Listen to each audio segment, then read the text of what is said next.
What's up, fellas? Man, good to be here. Let's chat right here real quick, and we'll give people just a couple minutes to log in. I think we're recording now too. I didn't mention in before, so this will record, and then we'll send this out to everyone, and everyone can use it as they wish on their platforms. Yeah, I think we'll release it just as an episode, just this next one. Keep it fresh. Sweet, dude. I think I'm gonna do the same thing. Yep. All right. Well, I guess we'll just get rolling, and maybe some people will roll in as we go. If you're listening out there, we appreciate you tuning in today. My name's Shane. I am from That Sober Guy podcast in Northern California. And we have my buddies Jason, Charlie, and Static here tonight. We're going to talk about being sober for the holidays and what that looks like. Man, such an interesting topic that I know all of us get a lot of questions about. What do you guys do? How do you do that? I didn't mention Charlie and Jason are both of the Way Out podcast. So I've had Charlie on the show before. You may have heard him on there, and that's actually what got us together tonight. And this idea to kind of come together and do this panel setting style of podcast. And we invited Static in. Who's awesome. Who's also been on the podcast before. Got a great story. And man, we're going to dive into some stuff. We're going to have some fun tonight. We're going to take some questions and comments. So feel free to drop those in the chat as anybody logs in. And we'll kind of keep resetting the group as we go. Every 5-10 minutes or so, if any new people pop in or not, we'll see what happens. I guess we're going to kind of kick it off. I'll give a very brief intro of myself, and we'll just go around the horn here. My name's Shane. I've been sober since 2013, September 11th. And man, it changed my life. Struggled for over 17 years with alcohol. And in addition to that alcohol, there was other substances involved, but alcohol was always at the center of it. And man, besides my wife and my kids getting sober, man, the best decision I've ever made in my life. Went on to start That Sober Guy podcast and just continue to do my best to serve and not drink today. That's a good way to kick it off, I think. And let me kick it over to Jason and have him intro himself, and then we'll just go around the horn. Hey, what's up, everybody? I'm Jason Rudin. I'm co-host of the Way Out podcast with Charles down there, and we live in Minnesota in different areas, but we connected quite a few years ago when I was pretty fresh in this thing and just finding my legs in my recovery. And then he wanted to change the format of his podcast about a year or so after that, and he asked me if I wanted to help him with it, and I felt completely unqualified and freaked out. But I was like, could it hurt me? No. Could it hurt someone else? No. Could it possibly benefit me or somebody else? Well, yeah. So I had to say yes. That's what my sponsor told me, and I'm glad I did. It's one of the greatest blessings of my life to be able to do it, to hear all the great different experiences and stories, and just I learned so much from doing the podcast, man. So awesome to meet you fellas, Static and Shane, man. I'm looking forward to this conversation, get to know you guys a little bit better, and just hopefully we have a good time here and it helps somebody, Yeah, right on, Jason. Good to see you. I'm glad you're here too. We'll kick it off to Static. Hey everyone, my name's Static, and I'm sober too. That's why I'm here. And so I've been sober since March 9th, 2012, and I had a very exciting life up until that, and I still had one after. I was a professional musician, still am. Got to do lots of great things with music and the band and touring and yada yada. And I'm really grateful that I got sober kind of in the middle of that, because I only stepped back from that life recently. So I got to really experience all the gifts of sobriety while getting to still live my dreams. But the greatest thing that came out of this was dreams I never knew I had. And now I'm 44. I live with the love of my life. I have 2 cats. I have a lease in my name. I know how to clean my air conditioning filters out, because I didn't know that until I was a grown, mature adult at 40 years old, sober. And I'm just really excited to be here with you guys. And Shane and I did his podcast, and we actually hang out in Clubhouse once a week talking about stuff very similar to this.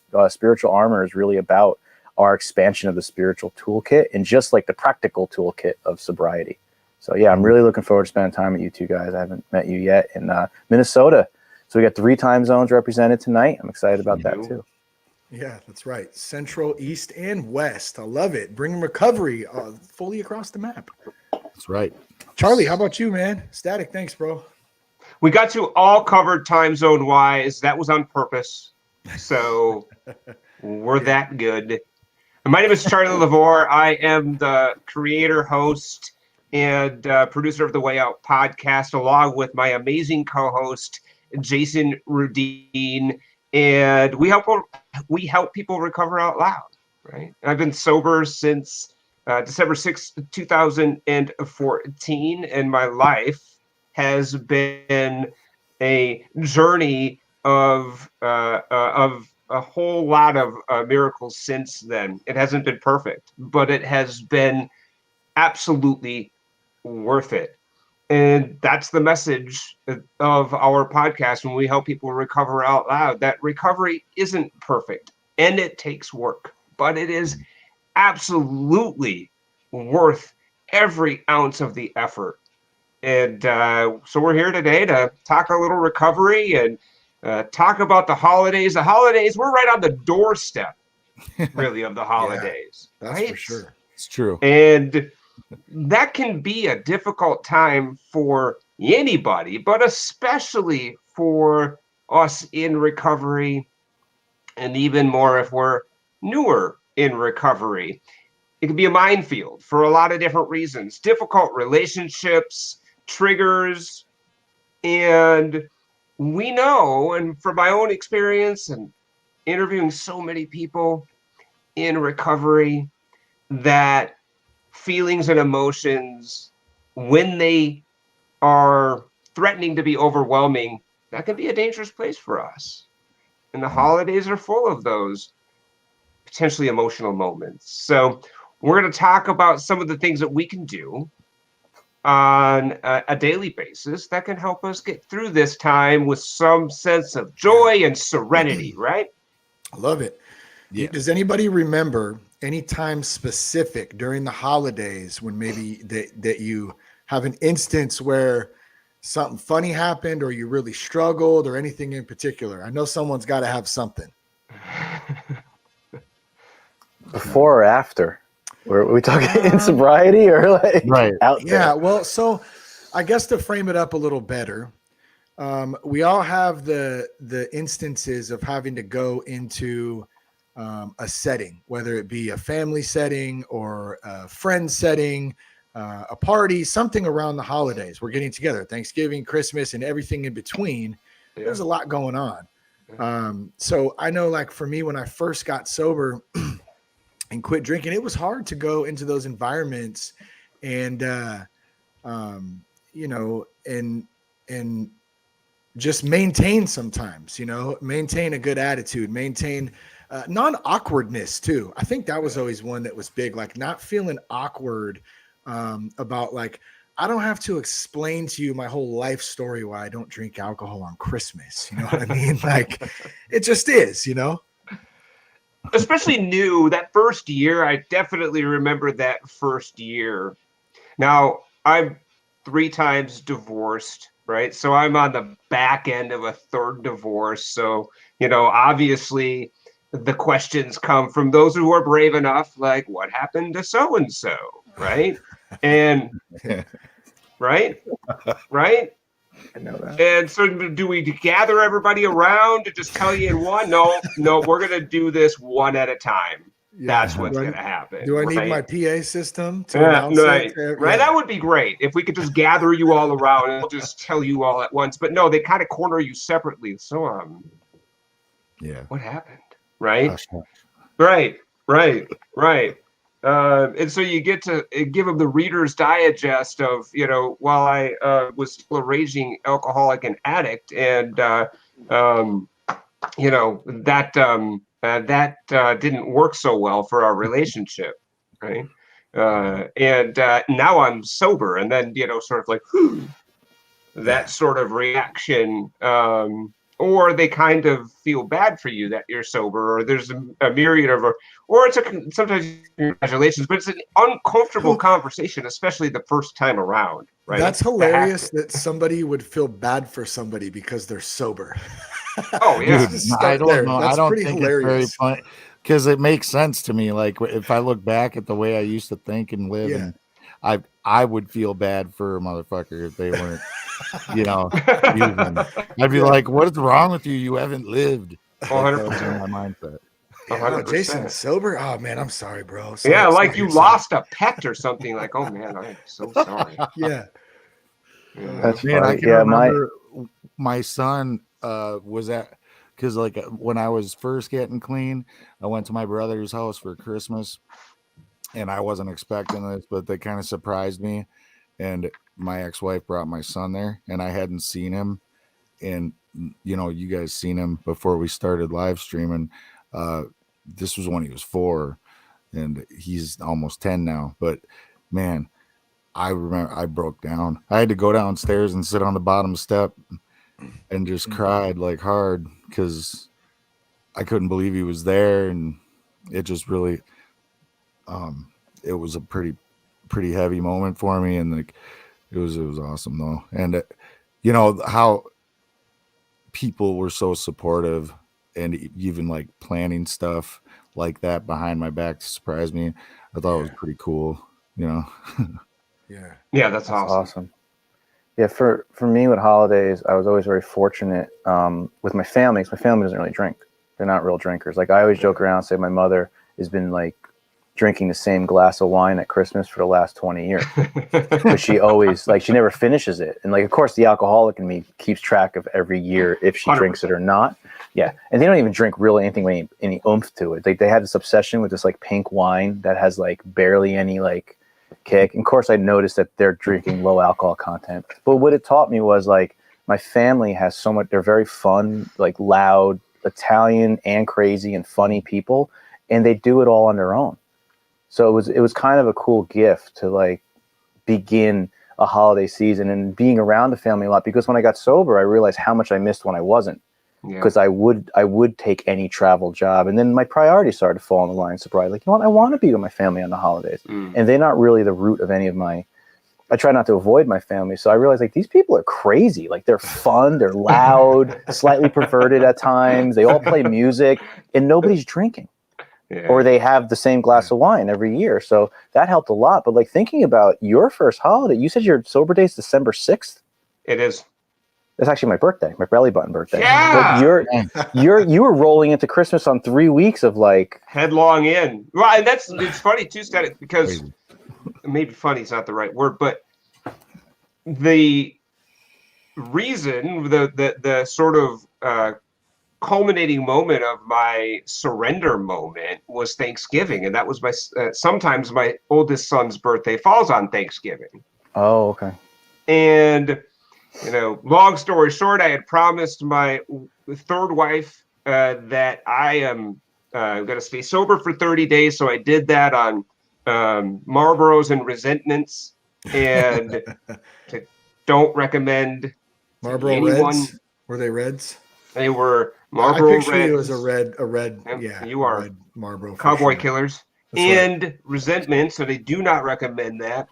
And because I was able to do that for 30 days, I convinced her that I'm not an alcoholic. I can drink on Thanksgiving. And so I convinced her to do that.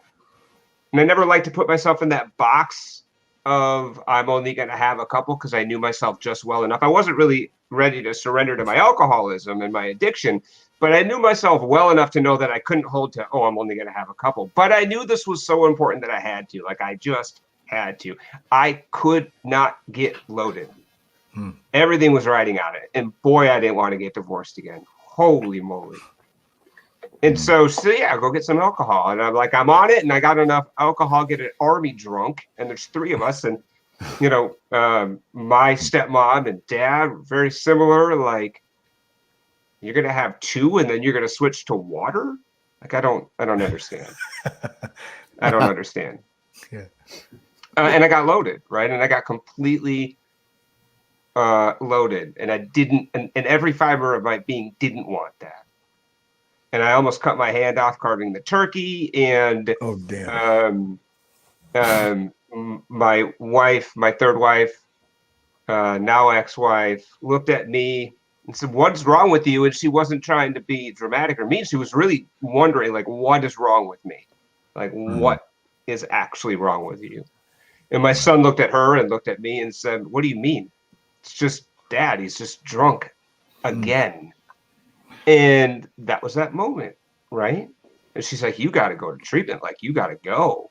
And so, I go to treatment and I surrender, and everybody say hi to Chubbs, the friendly cat. Chubbs.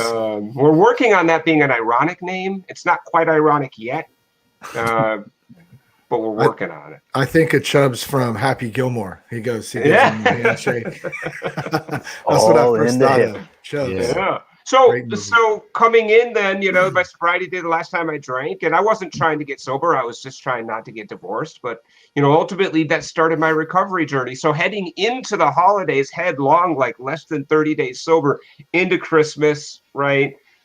Heading for a divorce. Yeah, my life was in complete disarray at that time. And I relied heavily on other folks in 12-step. I relied heavily on just the basic day-to-day tools of the program, right? My higher power being a big part of that, and it got me through. I said acceptance like Rain Man like 400 times a day. Acceptance. 100%. Over and over.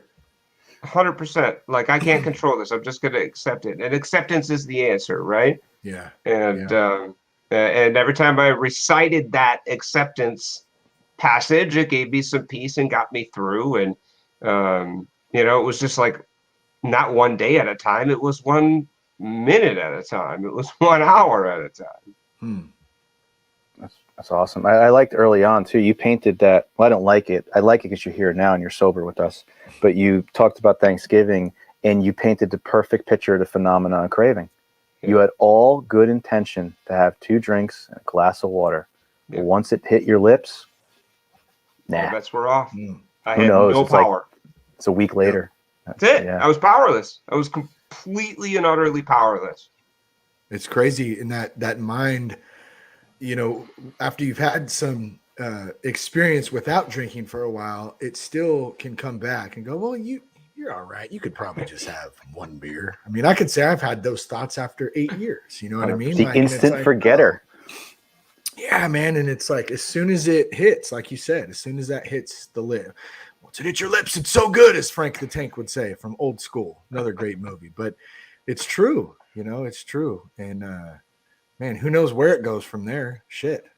You just painted the other side of it, the mental obsession. It is. Yeah, the qualification of a real alcoholic, phenomenon of craving, mental obsession. My life's a mess even without the alcohol. Great. We have a place for you. I was so relieved. I was so relieved when I finally really felt, I'm a real alcoholic. I mean, that's it. This is awesome. I could get help. Yes, absolutely. Every relapse I've ever had was a very much, Shane, what you described.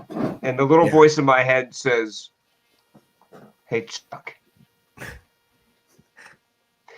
you've been doing really good. Like, really good. And so maybe you don't really actually need those meetings." Yeah. Right? Like, you don't need them because you've been doing so good. And so you skip one because I'm listening to this. I like how he calls you Chuck. Chuck. Hey, Chuck. That's good shit. And I'm like, maybe you're right. Maybe I'll skip this week's meeting. I skip it and I don't spontaneously combust into a pile of alcohol, right? And then I think, oh, well, maybe, just maybe, it was all a phase. Yeah. And I mean, I'm not going to drink right now, but maybe it was just a phase. And that's the slippery slope that I go down. And this voice in my head convinces me that actually I wasn't an alcoholic this whole time. And I have to convince myself first so that I can go about convincing anybody that's necessary in my life to convince that it's okay that I drink again. Right? And I go on this campaign to convince myself and other people that it's okay. And that's the insidiousness of the way my alcoholism operates. And that's how you almost cut your hand off slicing the turkey. You know, True that it all falls into place. And let me just kind of reset this room really quick here. We had a couple people join us. So cool. We're glad you guys are here. Welcome. Thanks for welcome. Yeah, checking it out tonight. And we're just having some fun talking about being sober for the holidays, what that looks like. We'd love to see any comments or questions, so feel free to post those in the chat. There should be a little chat. I believe it's on I think it's on the right-hand side of your screen. It should be up, at least on mine. Oh, we have a chat too. Look at that. Yeah. So if you open that, I know we should probably do a little interface thing real quick, or whatever the hell that's called. What's it called again, Static? You're so much better at this part than I am. With what? Like, just laying out the room, like where the mic button is, your mute button. A tutorial on the side. I guess it's a tutorial discussing the I guess it's called the GUI of this particular interface? software. The interface. There you go. Well, I liked having it full screen. I wanted to see everybody. So now it's not full screen. I have the chats. Well, so I guess we should say then too, I think that's fair enough for all of us. This is my second time using StreamYard, and I think it's for you guys. It's your first logging in. I think Static, you may have used it on someone else's podcast as well. I've been on it a few times. It's a great platform, but I'm still learning the navigating around. But anyways, enough. I have a comments. StreamYard Drop version. some comments in there. Yes. There's private chat too that nobody else sees, which is cool. Yeah. Whoa. Yeah, I was thinking about the voice in the head, and it's like a question. Like everybody always talks about, like my disease is doing push-ups in the corner, which is real. Right. But like you started talking about your voice in your head, and somehow I pictured like Beetlejuice, Michael Keaton, like hey Chuck. But I wonder, like, what does everybody view? What is your voice like? I always say, like, I don't have somebody doing push-ups in the corner. I have like in all those movies when you see a bunch of mercenaries like getting ready to do stuff. There's like there's like the really built woman who's like some badass, like doing like pull-ups over there. And there's like all these guys getting ready, who's loading magazines, who's sharpening a knife. And somehow my dude is always like the kind of quiet big guy who's got the M60 or something belt fed. And he's like working all that. And somehow at the end of that scene, that guy says the thing or does the thing that's like, oh, fuck. And that's my guy. He's like kind of watching everybody else. And he's just going to come in.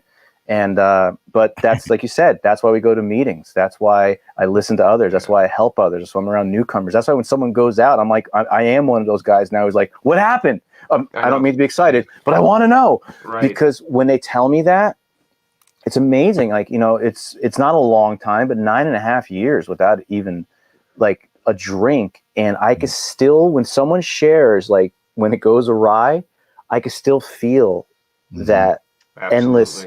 Like I was on a runaway train. It's like a feeling I can't explain, and it always goes there. And I've never felt it since.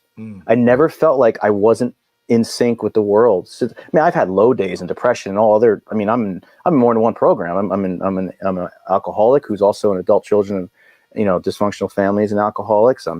I go to therapy because I have ADHD. I have a whole bunch of shit going on, but it doesn't feel that feeling like, I don't know. It's like, I always felt like the world is here and I'm slightly behind. It's kind of like Langoliers, that book from Stephen King where they're eating the planet behind you because you're late, but right behind now.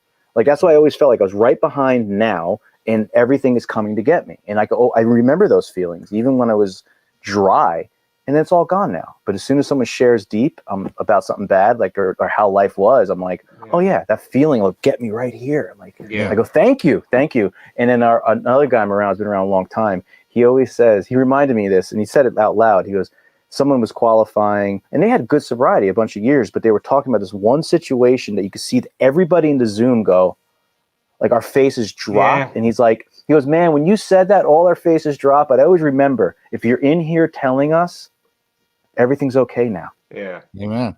Yeah. Dude, So- and that's why the newcomers are the most important people, because they keep it up here for me. I need it right up front. I can't forget where I came from. I can't forget what happens if I go back out. You know, I can't think that I can play with it, smoke a little weed or have a beer, because I know I'm going to end up with a pile of rocks and a bag of needles. That's just the way it goes for me. And I think it's funny what you said about that guy, because I was picturing my guy. I was trying to think, like, what would my guy look like? I pictured like that really skinny, nerdy looking one that everybody's wondering why the fuck he's in war, but he's like the explosive specialist, and he does just a creepy looking fucker. That would be my he already did time for like some kind of like computer hacking thing at 15. So he signed into the armed forces because he had to get out of trouble. Just the guy who is capable of the most destruction ever. This is crazy. That's awesome. Yeah, instant forgetter, keeping it green.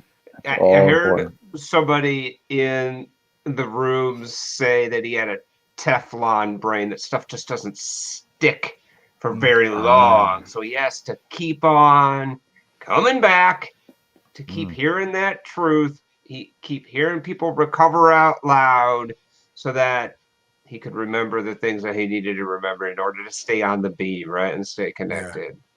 I think that's a great one.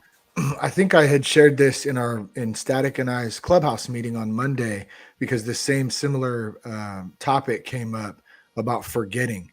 And it kind of relates to, Charlie, what you were talking about. Like, you still go to those meetings. You don't need to go to those meetings. Like, you got to stay consistent. Like, for me, not drinking is just not drinking. It's a lifestyle. It's like how I live my life. It's a part of my everyday, everyday dealings. And I remember when I was in rehab, we had a counselor in there named David, and he was a big dude. And this dude should have died like 50 times over. I mean, the amount of heroin and meth and just stuff this guy had injected into himself, it was unreal that he was still alive. And he was a big dude too, but he would pound his hand on the desk, and he would say, "You will forget." And he just pounded it into our heads like, I don't care. You're going to get out there, back out, and it's going to be, great. And you're going to get a couple years, and then you'll start to forget if you don't stay dialed in and make this thing bigger than just not drinking or not doing drugs. I mean, for me, man, the community, the fellowship, the friends, the connections, that's been such a huge part of me being able to remain somewhat, obviously not drink, but just remain teachable and able to grow and get to know a little bit who Shane Raymer is versus who I had no clue when I just numbed myself out for so long, so, I mean, and this is a good example of it. These connections that allow us to do this, cool live podcast here and just have some fun with it, man. It's just an amazing thing. And I don't have to be hungover tomorrow. I'll actually remember it. Imagine that. Yeah. One of the things that I did this time entering recovery, December 6, 2014, is I really embraced recovery all in, right? And I remember listening to Joe and Charlie in the beginning, and they were so important and so critical to my early recovery, as were a lot of things. But they just kept saying, run that experiment and do it to the best of your given ability. And it allowed me to really embrace sobriety and recovery as a part of my identity, not something that I didn't do. Right.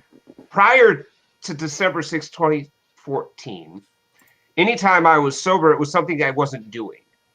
I'm not doing that anymore. Right? I'm not doing that right now. Right? Recovery and sobriety became very quickly integrated into my identity. Yeah. And I got connected with other people who had integrated recovery and sobriety into their identities. Mm-hmm. And for the first time ever, it didn't feel like I was hiding that away. and keeping that under wraps. Mm-hmm. I was proud of it. I was proud that I was sober and that I was in recovery.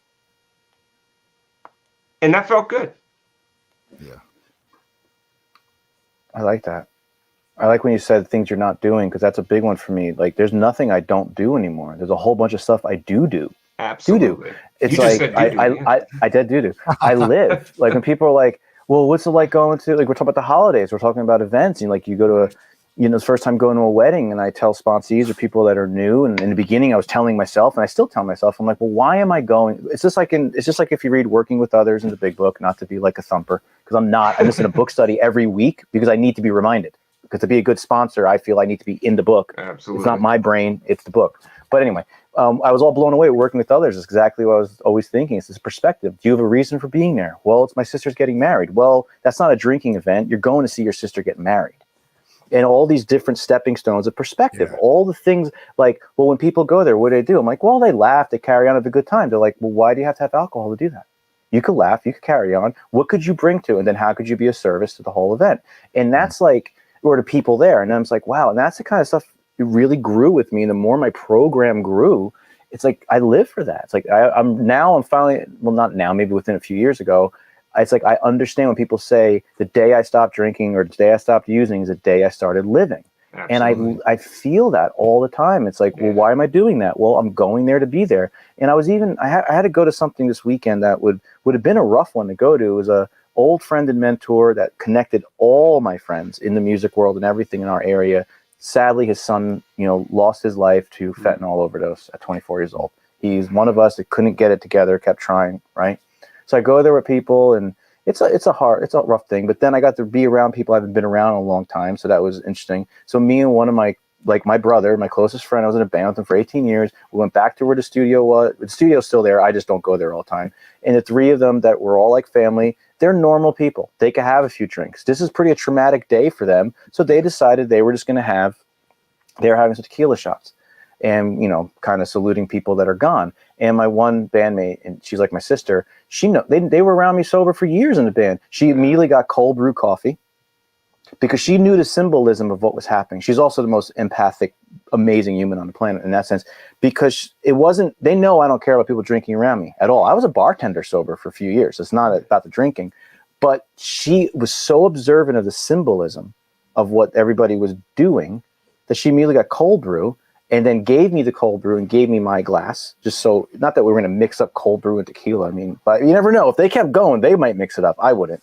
But, and I was able to even participate without it. It wasn't like I was fake drinking, because I'm not into this fake drinking world. I'm not into think like fake mocktails I don't want to be judgmental, but if a mocktail is like alcohol, I have no use for it. If that works for you, by all means, enjoy it. But for me, it's like, that's not my ride. I rather just drink coffee. So we participated. I got to participate in something that you would think on face value, I guess that's the Irish funeral is the nickname for it. Yeah. But when people are toasting people, like, you wouldn't be able to participate in that. Or you're the guy with the water bottle, like, which is fine. I'm okay being the guy with the water bottle, but I was like, that was like super awesome. And that does take certain people. You can't just show up to the quote unquote Irish funeral, people you don't know. These are people that, also I had dreadlocks most of my life, hold my dreads when I was puking on the side of the road in different tours. These are people who truly cared about me, and when I got sober, supported me.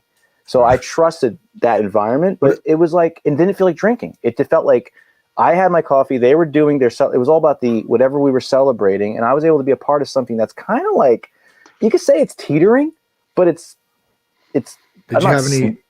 Did you have any special bond with anybody? There's like your special dreadlock holder. You're like, man, thanks, bro, for holding my dreads last night. The dreadlock holders. You and me. I gotta say, the dreadlock holders. It's not that nobody wouldn't do it for me, but it was always like whoever was like new in the rotation, because we always had like certain people that stayed in the band, and never, we're like Spinal Tap, or we're worse than Pearl Jam. There was more drummers, and I would look back and be like, who are you? So it would only be like the new person got stuck with my hair. Which was really funny. Hey, Lila, you visiting? And that was, I do have some fond stories. Years later, I found out one person got sober as well. Yeah. So, and when they had me come speak at their meeting, and I got to tell talk about when she was holding my hair next. We were in Flint, Michigan on a runoff ramp, and now we're both sober. Like, how do you go from not knowing what Four Loko is, drinking too many in the van ride and then puking everywhere, to like now I'm sharing at your meeting? So I mean, sobriety is cool as shit. Nothing's cooler than sobriety to me. Hell yeah.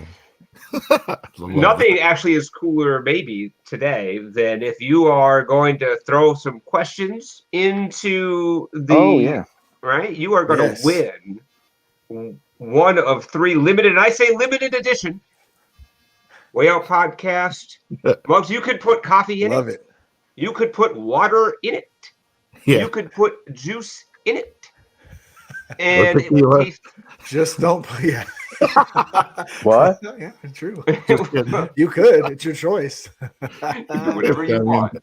Yeah. You know, you grown ass adults. You do whatever you want with it. Yeah. Okay? I love it. I would love to see some questions and comments too, and you know, whatever, and anything. Share a question, anything. While we're hopefully dropping some of those, what do you guys think about? And I think this is relative to the holidays. A lot of people drink just for pure social anxiety. They just don't know how to be themselves. They don't know how to be in an environment where, you know, maybe there is there's stress, there's anxiety. They just don't know how to act. And so alcohol is a great lubricant, a great tool. At least it seems like it at the time. Right. You know, to help loosen up a little bit. So did you guys deal with social anxiety with that, especially coming into the holidays? That's like 2 trains hitting head on, right? Yeah. Having to deal with that. What are some tips maybe for people out there who are new or who are going into this season, you know, and really trying to get ahead of the new year? Because we know everybody's coming with the big New Year's resolution coming up. And we want to praise you for that and tell you, hell yes, go with it. But if you can, you know, even jump in sooner, have at it. But what would be some tips from you guys? What are you guys thinking?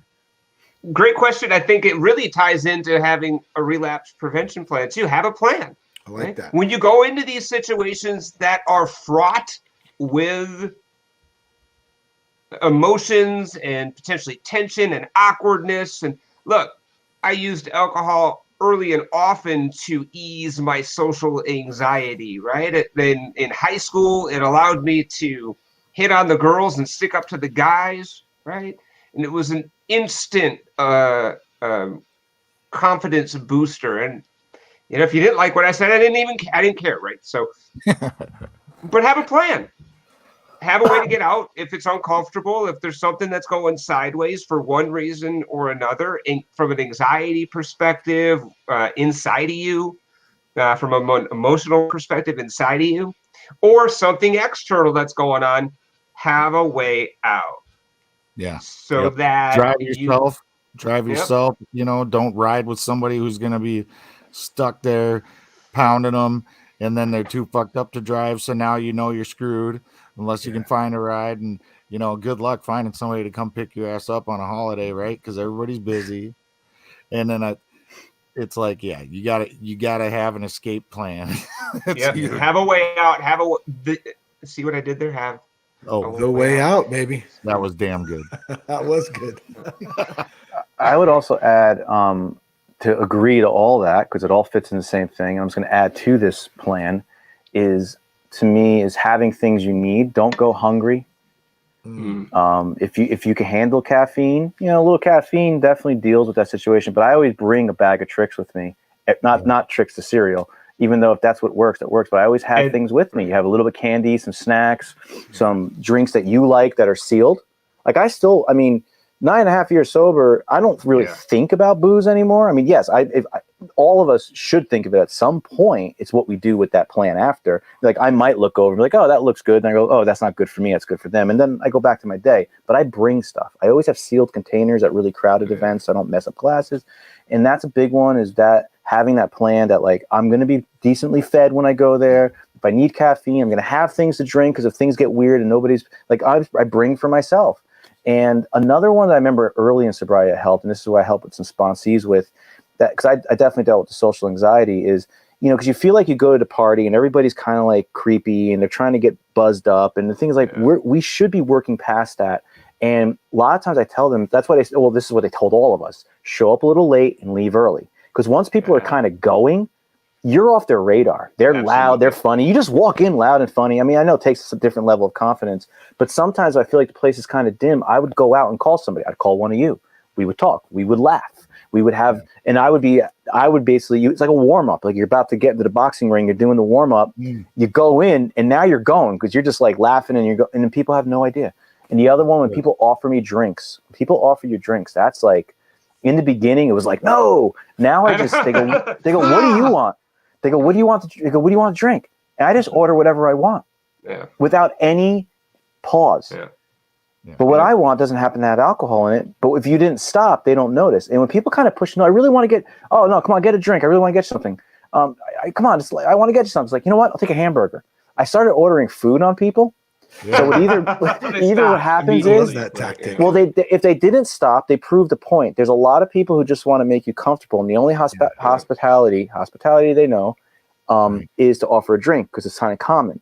And it's usually like, no, I'm actually hungry. I'll take a burger. They're like, oh. And then you kind of hit that nerve. They got that grandma, like, I want to feed you thing in them. Or if they get pissed off, they're not going to do it again. Yes. Like, if they do it again, they get pissed off, order lobster. I don't know. That's like, shit. I love the hungry, angry, lonely, tired static. It's a self-care. If we're taking care of ourselves, then I'm less likely to get in a situation where I am at risk.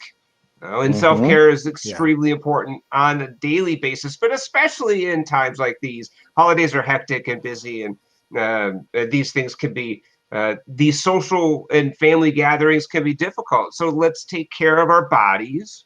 Let's make sure that we're fed well and that we get good sleep. I am like so a big advocate of good sleep, right? So take care of yourself. And if we're in a good spot from that perspective, both physically, mentally, and emotionally, then those triggers are going to be less apt to sort of get me into a bad spot. But if they do, knowing what that feels like, knowing myself well enough to know when I'm not in a good place is also very important, right? I got to know what my boundaries are. Yep. Right? Yeah, its priority is you. Or anybody who's being sober, we're our own priority to be, how much of it can we deal with, and don't overstay, and what's our purpose? I'm going back to working with others again, the big book. What is our purpose for even being there? And if you can't find purpose and you're not spiritually fit, don't go. Yeah, right. That's good. But I would say too, to challenge yourself, like, especially if you're really early in recovery, because I think we are, early on, we're still operating under our previous understanding, which is that this is going to suck sober. I have to be lit. I have to be high, or I can't deal with so-and-so.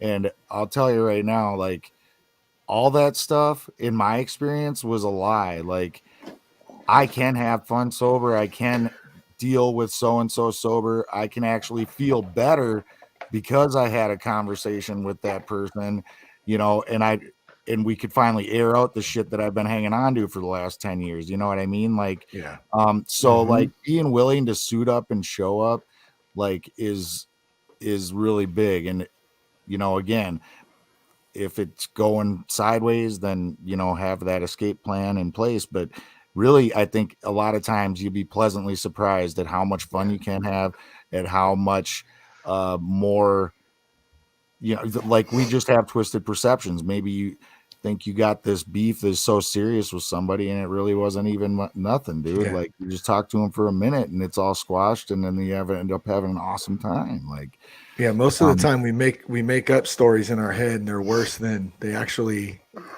they were. Oh, No doubt about it. I love the pregame aspect too. Pregame, and I think that came up a couple of times in different ways, but just being prepared.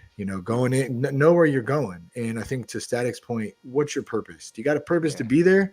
If you do, awesome. Then be there the time you need to be there. And once that purpose starts, going away, then get the hell out of there and have a ride. Right. I love it. We got a question. I'm gonna post this up here in just a second. I'm on the YouTube stream on my phone too, and I don't see myself how to even add a question on there. So I don't know if anybody knows on there, but I don't. So hopefully that's not an issue for anybody else on there. I just didn't see a place where you can add a comment. But in any case, let's start with this one. This, I believe it's from AJ. It says, how do you guys deal with resentments with family members while at the family event? I love this question. So common. Like, wow, it happens so many times. I struggle with putting on a positive face for my niece and nephew while dealing with my sister. So yeah, that's a great one. Who wants to kick it off? Feel free to jump in. I would love to jump in on this. Nobody loved a resentment more than me. I love to be a good resentment. But in sobriety, in recovery, they're not that helpful.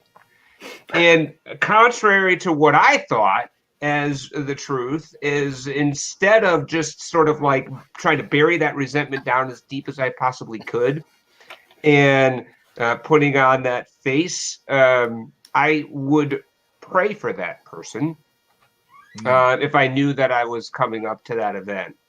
And this is sage advice from my sponsor. And even if I didn't mean it, I pray for that person over and over and over and over again like Rain Man, until I meant it. You're basically brainwashing yourself into that. 100%. Let's just say, I mean, that's and you know what's funny, Charlie, is my sponsor gave the same advice to me and still continues to do so. Man, if you're struggling with somebody, just pray for them. Like, and if you want to help somebody, but you can't, just pray for them. You know, we can really use that to our advantage versus a ladder for me, which is, it sounds like AJ, this may be something for you too, is getting pissed off and really having to white knuckle it and because of anger and stuff. Man, we can't control people, places, things. Static, what's your take, man? This is an amazing question, because this isn't like, how do you go to a party and like people are drinking around me? This is the real stuff. So AJ, thank you for such a deep question. And if you're in the comments, AJ, you want to expand on what we're talking about, you could, throw a little more in here with us. But that resentment one, and this can come from any point of view. This has come from the people who identify as alcoholics and addicts. This is for people who have resentments because they grew up in alcoholic and addict families. This is for our brothers and sisters in Al-Anon and ACOA, and recovery is all around. Our tools are all the same. We just have different ways, like different doors that got us here. And my sponsor taught me the same thing. The resentment is on us as much as even if a logical person, which I'm not, because I'm an alcoholic, I'm not allowed to have logic for my own life. I can have logic for someone else's. Says you have a reason, I can't have a reason, because that reason will kill me. Resentments are my death. Resentments will take me out. Resentments will put me in all the behaviors that will lead me directly to a drink. And a lot of the behaviors on the way could still kill me. So I got to use what my sponsor taught me as well, is pray for them. I go back to purpose, because we're talking about happy faces for nieces and nephews. And if you don't have resentments against your nieces and nephews, and no judgment if you do, that's really what you're there for then. For me, if I knew there was somebody, but there was somebody else I really wanted to see, I got to bring the positive to the people I want to bring the positive to, and then pray for the people where the resentments might lie, and make sure my side of the street is clean. And I don't know where you may be in recovery or in recovery at all, but in the program recovery that I work, I think most of us all said we do here, we learn the tools to deal with resentments. And once we get through all that, it goes away. Because once I find out what's my part in it, I had a great guy explain to me that you should be able to find your part in almost everything that happens, even when something bad happens to you. He's like, say you had a guy saying like, I'm struggling right now, I need a place to sleep on the couch. And your friend's in and out of rehab and he's got some drug problems. You let him sleep on your couch, but you decide to leave your wallet out and he steals your wallet or her. And you're mad at him. And this guy's like, guess what? That's your fault.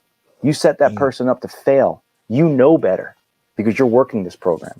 So it's just a little bit of like, the more we take responsibility for ourselves and then clear it, the best we could do. Now, does the situation suck? Yeah, it probably does suck. And we don't know any details or whatever. I don't need to know any details. But in the end, if you want to see your nieces and nephews, that's who you're going there for. Whoa, what's that? Oh, Oh, that was actually the cat on the other computer. And she hit the space bar, and That's awesome. She's startled because she was holding it and then looking for the sound. And I'm like, Oh, take your wow. hand. Sorry about that. Yeah, I don't know where I went. The cat I got don't know. me. I think I peed myself a little right there, though. That was heavy. I thought it was like sci-fi movie, Yeah. like Yeah, I'm X pretty -1, sure. you know. Yeah, pretty Yeah, sure I was I gonna peed turn a into an little. alien. Yeah. Yeah. Oh, good or bad pee. That's I that's mean, another always thing. good. Okay. If it's sober, it's always good. Let's be real. Okay.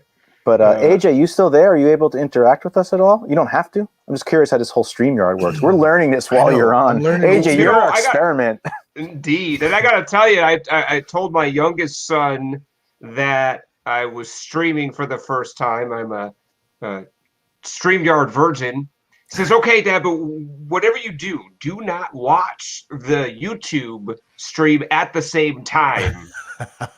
Are you doing it? Are you watching? No, no, I'm afraid to because I think I'll break the internet. That reminds me like when you would call up like the radio and then you'd be listening to the radio to hear yourself. I think it's a similar concept. It's a feedback thing. Yeah, you don't want to do it. No, I'm not gonna lie. I actually do have Angie. it on here. Oh, we're saying Angie. AJ, so it's AJ. Oh, we're sorry. So hi, Angie. Angie. Oh, sorry, Angie. That's my bad. See, I think I set us up to fail. Angie, all right, I set us up to fail on that. We're learning together. So thank you so much for the question too, Angie. That was great. You're chatting now, Angie? We could see it. We could actually see you're chatting. Now we just got to figure out where you're dropping comments in on. I see it. In YouTube. Because I still can't find it, but that's okay. But is YouTube pushing it here? Because that's a YouTube logo. Yeah, I think YouTube's pushing it in here. Yeah, so people can stream. People are watching this on YouTube, and then they should be able to drop a comment in on YouTube. But for some reason, for me, I can't find where to drop the I'm on the live chat on. Yep. Okay. Yep. Maybe it's because they're on a desktop. Maybe you got to be on a desktop or something. Cool. In any case, I know we had a couple of, and feel free, Angie, if you got comments, questions, anything, feel free to jump in anytime. And anyone else watching or listening right now as well, if you'd like to do that, please feel free to jump in the chat. We'd love to conversate, interact. Angie, I feel you because I had a resentment with my brother for many, many years prior to recovery and into recovery, and it was wildly uncomfortable. During the holidays, it was prior to me completing my step work, and that prayer really did save me from wanting to choke him at Christmas. So it helps.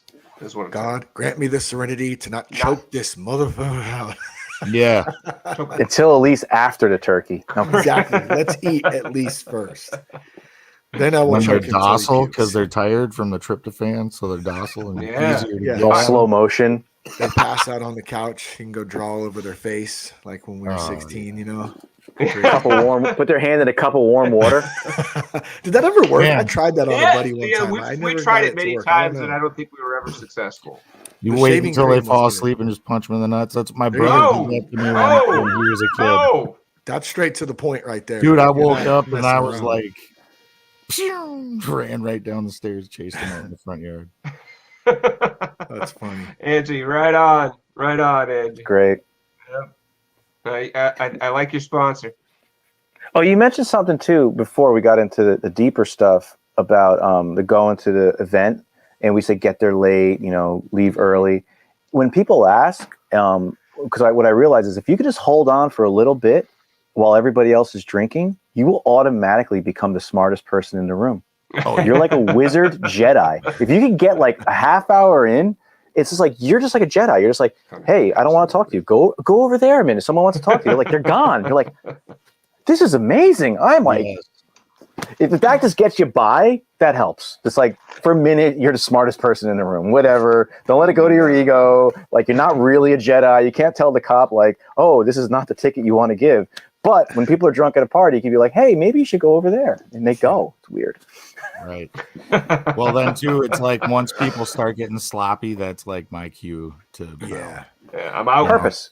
I Yeah. actually kind of have Purpose. fun talking to them when they're starting to get buzzed and stuff, but In the beginning, when people start getting Yeah. sloppy, then it just starts getting they're like, annoying. hey, Jason, you want to come out on my boat? And you're like, bro, Yeah. you don't even I'm out. have a boat. Like, what's Yep. going on? Yep. Or I'll be Drunk like, what? I'm promises. sorry, I don't understand what you're saying because it makes no sense. Yeah. Oh, that's a cool story, bro. You told me it like 3 times already in the 10 minutes we've been here. So I think it's my cue to leave. How about that? That's the worst, dude, when you got to hear the story like over and over. And you're like, dude, you just said that. But at the same time, we have a little compassion, right? Because we've all been there. So I'm like, okay, I always try to balance it out. About it. All right, y'all. So I'm a huge self-care nerd, as Jason knows. I want to hear a little bit about what each one of you do from a self-care perspective that helps you get through the day-to-day, but also becomes, I think, even more important as we run headlong into the holidays. So Shane, hit me up with your self-care essentials. All right, self-care essentials. I love it. So there's a few of them, and I think that taking care of myself physically, spiritually, mentally, they all kind of roll together. Static knows this. We talk a lot about this on the clubhouse meeting. I feel like it comes up often, but just a walk in the morning, just a walk early. And we have a mastermind group actually that we meet with on Thursday mornings too. And a few of us dudes that it's a cool little group. And one of the things that came up this week is just like, do you drink? We were talking about morning routines. Actually, do you drink water first thing when you wake up, or do you go right to coffee? Do you do some sort of meditation, some sort of prayer? Do you get some exercise in? For me, the diet thing is kind of up and down. And actually, I just want to point out, Static has been doing an amazing job on that, just crushing it. So good job, brother. Just want to give you a little love on that. It's not easy, dude. That's something big that I struggle with on just especially with kids and living a fast-paced thing. So good stuff.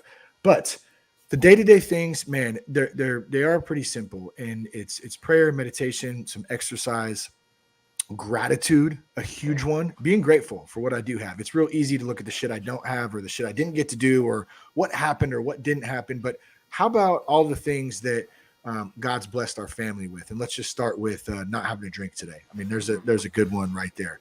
When I stay in that mindset,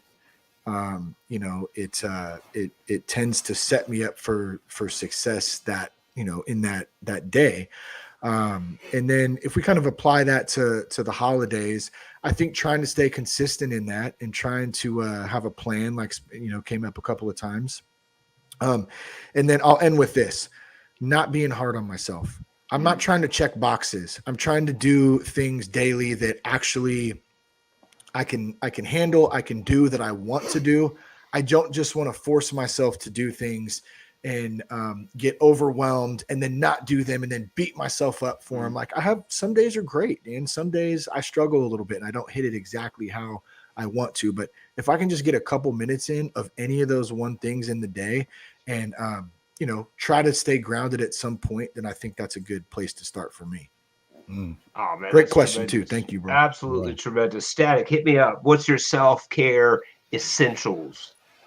Ooh, self-care essentials. Well, a lot of the program stuff is consistent with me as well. The wake up, pray, meditate. But my start off is water. I don't know when I started really getting into that. It was a little while ago, and as soon as I wake up, 32 ounce mason jar of water. I have to just crush it down. And I realize it really, it's so silly. It's water. It's magical, but it changes so much. Like all the ricks and creeks and everything that's going on, you just start to hydrate. And even if you got you feel like your face is kind of like caving in with the heat on in the winter. It's like you slam the water and you're awake. It's like, and it makes me not want to do anything else. If I do want coffee or tea, I make that like an afternoon thing, like 12 or 1. So I don't want to rush into my day. Either eat a little bit or we go do a walk, not too long, maybe 2-mile walk. And then now it's really picked up a lot. There's a lot of stretching involved. I do a stretching thing for 10 minutes. Then I make my oatmeal. And one thing I always try to do is I try to be very present in all my actions. And everything I do, I try to create a situation where I matter enough. Or like if you're going to toast a bagel, which I can't have because I can't have wheat, but from the freezer, you got a frozen bagel. You're either going to toast it, or you're just going to eat it out of your hand, or you're going to put it on a plate and treat yourself well. So I try to take those little moments and be present in all my little moments. And then lately it's been my diet. It's really changed into a very clean, healthy diet where I'm eating on a schedule every 2 hours. But a lot of my other self-care directly comes from the amazing stuff I learned in the program. I call alcoholics. I go to meetings. I pray. I meditate. I try to help others. How can I be I really try to look for how can I just be a service to somebody else that day. And that's pretty much what it is. I got to get better to sleep stuff. You're mentioning sleep. I'm not a great sleeper. 5 hours normally, 5 to 6, 5, 7. But it's really been about eating right now, being really present. I got diagnosed with ADHD like 6 months ago. I made it 44 years. No one knew. But since my life isn't as extreme as going on the road and stuff, it kind of showed itself. And I'm doing all these things just to make myself shoot straight, because I cannot eat for a day. So, but this is good stuff. Yeah, I love the self-care stuff. It's really important. But this program is self-caring. Recovery is self-care program. The only recovery I know is AA, 12-step, NA, like that world. And really, Lila? Okay. Well, she doesn't care. She's looking at me. I'll be back. Sorry, I don't have a mute. Okay. Let me just shut that computer off while she's there. But yes, this is a self-caring program, and I'm gonna take the keyboard with me, sweetie. If you could go step on something else now. And I love how I'm wireless. You don't see me, and I'm walking by. So this is how to keep this away from the cat. Petting the cats. This sounds really silly. Kira and I interact with the cats a lot, and just cats are magical. They really do help a lot. But they are. recovery they is help self-care. you be present. Because they're really present. Amazing. They're really present, right, cats? They're crazy present. Yes. We have 3 of them, and they are present beings. And if we allow ourselves, we could be present with them, right? Mm-hmm. Like when they're stepping on the keyboard and sending a sci-fi noise throughout a paneled podcast. Like something off Star Trek or something. It did. The laser gun. It did. She wasn't startled at all. She wasn't startled. She was holding with full confidence. Like, I'm holding this down. It's beeping, and I'm staring at you. The same creepy stare when she's on the litter box and looks at you. You're like, eh. Anyway, too much TMI. I'm done. I love it. Self-care. Yay. Jason. Hey, so man, I don't know. I'm not there yet with the like physical fitness piece, but that sounds amazing, and I always really like feel convicted when I hear people share about that stuff.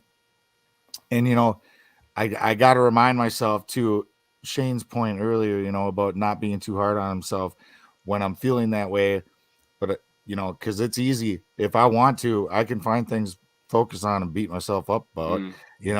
And I got to remember that I'm right where I'm supposed to be in this moment, and that I'm a work in progress, and things have changed, right?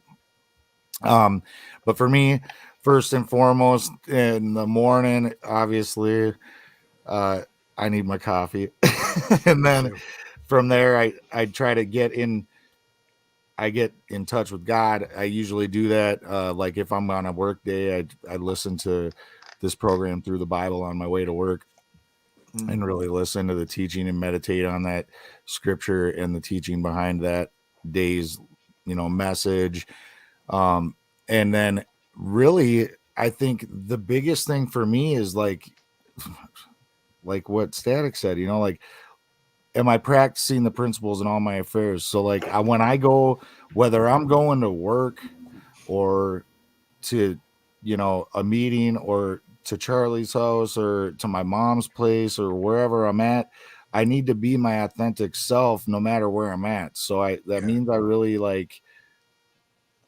I'm just really wherever I'm at, I need to open. I'm open with people about my life, my experience, and I try to keep my focus more on others than it is myself, if that makes sense. Yeah, absolutely. Like when I'm at work, I'm always looking out for my peoples at work, you know, because I'm a lead at the company I work at. So, you know, from day to day, I'm on a different job site and I got a different crew. Most of the time, we got a ton of employees, and I try to, even at work, you know, be like, if I see something's up, try to extend the hand, and I just try to be there for people, you know, if I see a need.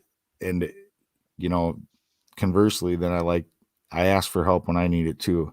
Like, I'm not going to sit there and act like I have to be self-aware. And I think thanks to the program, I am acutely self-aware today. Like, I really know what's going on with me. And if I need a damn meeting or if I need to reach out for support, dude, I'm going to do it. Yeah. But I also know that you gotta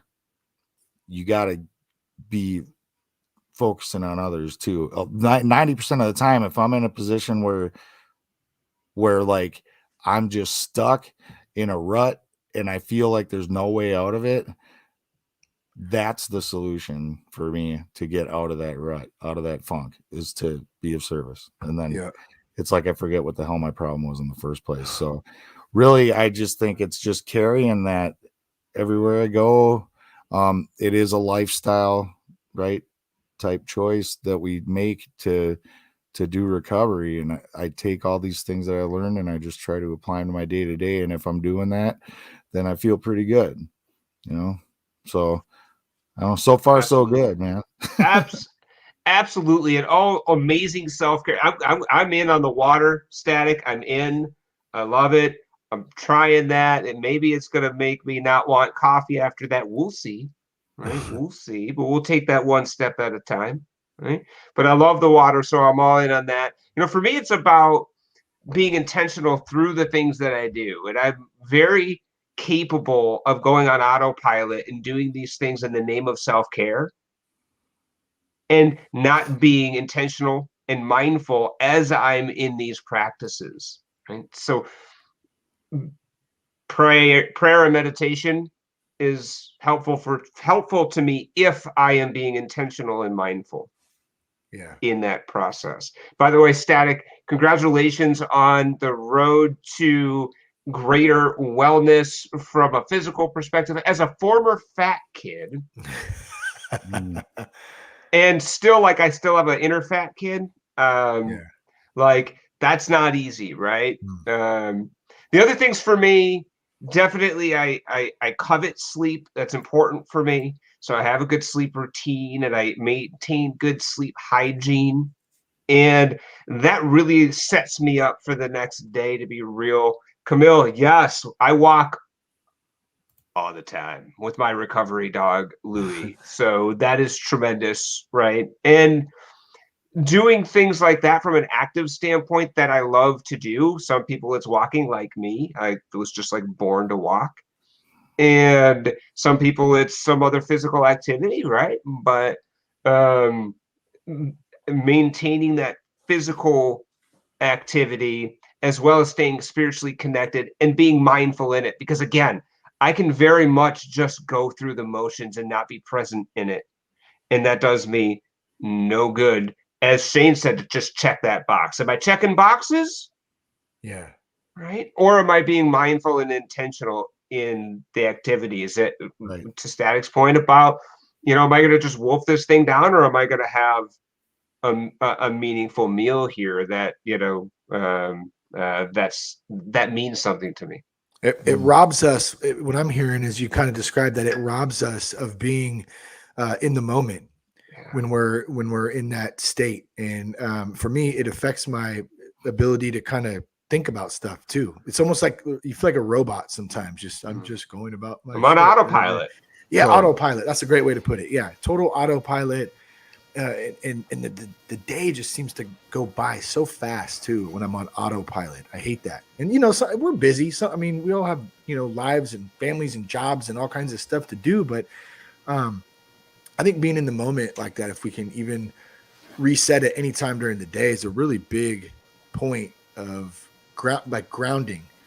Like we did our mastermind meeting Thursday morning, and a friend of ours, Roland, brought a great guest speaker, a friend of his on And the first thing he did before he kind of, introduced and set the stage for our meeting is he said, "Hey, can we get grounded real quick? Can we get grounded?" I had a really big, like a lot of stuff going on in the week. Hadn't slept much. I was just go, go, go. And when he said that, it was this huge feeling of relief when we sat there for just a couple of minutes and just kind of breathed, sat, let our feet hit the floor, just grounded ourselves and just reset. And it was really a great, time to just sit there and be in the moment for me. It's like, oh yeah, that's what I need to do. I wish I could remember that every second of the day. I guess that's why they call it a practice, right? We got to practice. Yeah, it's not just Indeed. continuous. One of the things that I think is self-care too is, and it may not sound like it at first blush, but having fun. Oh yeah. In recovery is a form of self-care, right? It's amazing. And that's not always super easy for us to do, especially in the beginning. Like everything that we did that I associated with fun was connected to alcohol. How do we have fun in recovery? Yeah. Well, that one to me is like it's back to what we were talking about before, purpose and perspective. And there's a lot of things that I didn't know I enjoyed until I was sober. Like there was a lot of fun, and it is, but it's also connected to what we're talking about, being intentional. That's a big one for me. And sometimes it's actually part of what is a problem with me, because part of my version of ADHD is I'm hyper focused on everything I'm doing when I'm doing it. I'm like almost too present in that, and you can't get me out of it. But with good recovery and meditation, it becomes like things work. But having fun, it was kind of like we were talking before. If you're around people you care about, there's ways to have fun. Just like I'm more prone to have better conversations at events or parties. And fun is not described, like I have fun doing things I never thought were fun. Like I have a lot of fun, just being aware of other people. I have a lot of fun, talking to my cats, or singing to the cats, or doing silly things with the cats. I notice fun, and fun is like a loaded word, but like one of my things that I think is really fun, if I'm at a supermarket or any place in public, and we try to like meet, you're rushing to the register and there's like somebody's going to beat you there, or you're going to beat them. I basically let the other person always go before me. I don't care if I'm first, because then I have this ability to strike up an interesting conversation, because I had this obsession. Like I think there's just cool people to talk to on lines, but people are always like adversaries on lines. They don't realize that you could be in this together. And this is also an alcoholic mind, because my mom talks to everybody everywhere she goes. She's fine. She's the one that drinks the same glass of wine for the last 20 years. And I like, she's like that. Other fun in recovery is really literal things. I do things I never thought I would do before. When we could go to the movies all the time, I like going to movies. And since I have a weird work schedule, I could go to a movie at 11 a.m. on a Tuesday. Yeah. And it was so much fun for me.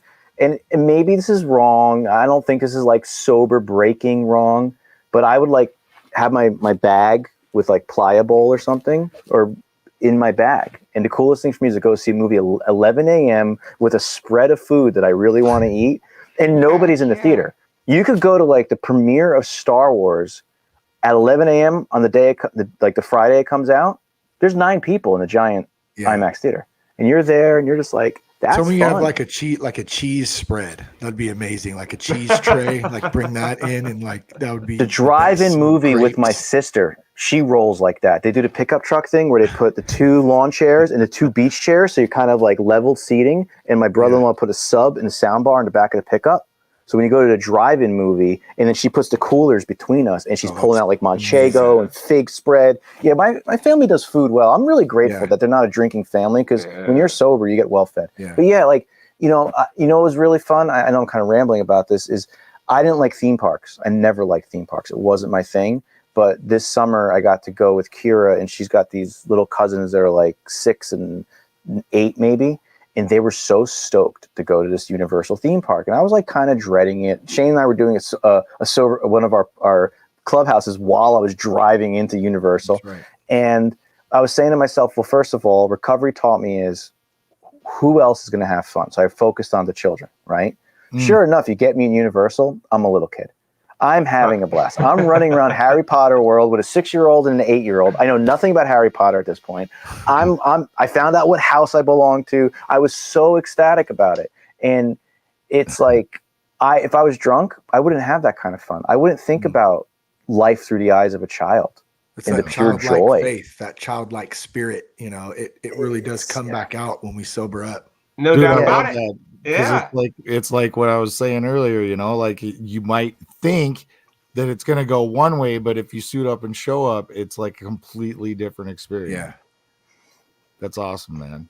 No doubt. We can find, like that guy said in the comments, we can find new things that we didn't do or couldn't do prior to recovery, and really embrace those new activities. Hiking is a huge thing that I embraced in recovery, and it was always in me. I always liked walking, but now I get to go on hikes with my girlfriend, and we get to go to these really cool places and see these really cool spots. And so finding these things that, like axe throwing. Yeah, like axe throwing. Can you imagine? Probably better sober. Yeah, probably a good sober hobby. I'm proud of you, that guy, that it's sober you're doing this now. Yes. Yeah, that's a good idea. That is a good idea. But we can have fun at the small things too, and that's the one thing. It always had to be all or nothing for me. Yeah. All or nothing. It had to be spectacular or it was terrible. Yeah. And in recovery, I've learned to appreciate the humor and the fun and the small things in life.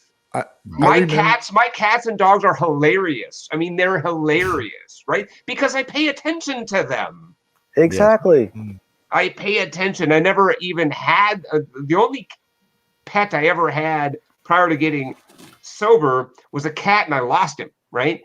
And so because I wasn't paying attention, that's why, right? So now I get to pay attention to these crazy, quirky little animals that have these distinct little personalities, and it's great. We have a ball, right? And I know it's nerdy, and I know, but it's fun. And it's awesome. dang it, I think it's great.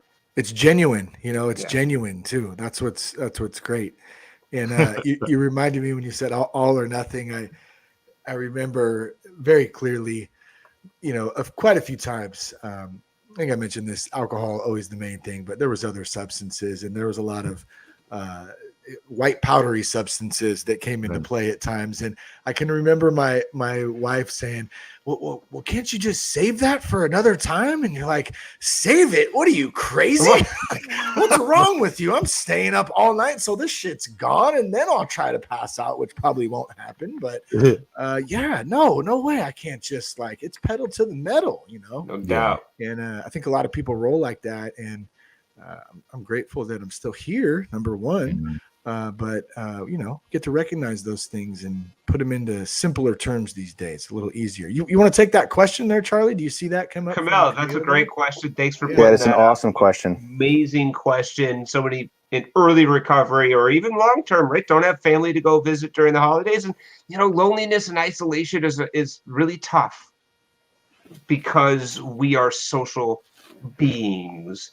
And when we associate the holidays with being connected with others, it can feel especially painful and acute not connecting with those in recovery from a family perspective.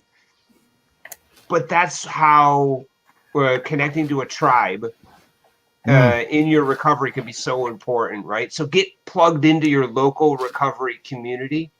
There's tons of stuff going on, especially during the holidays, to get you connected.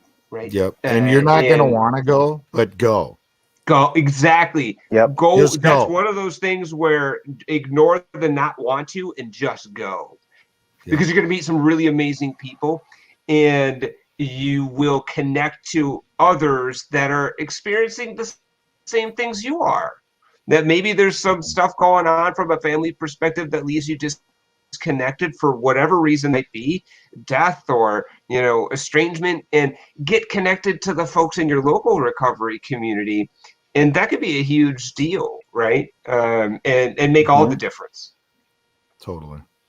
Yeah. That's amazing advice. And the more you connect with people in your recovery programs, like they have organized things. Like I used to help with alkathons, like every Thanksgiving and Christmas and New Year's, like different home groups will host a place for people to go on the holidays for like, it's like a huge, or sober dances is another more universal term for them.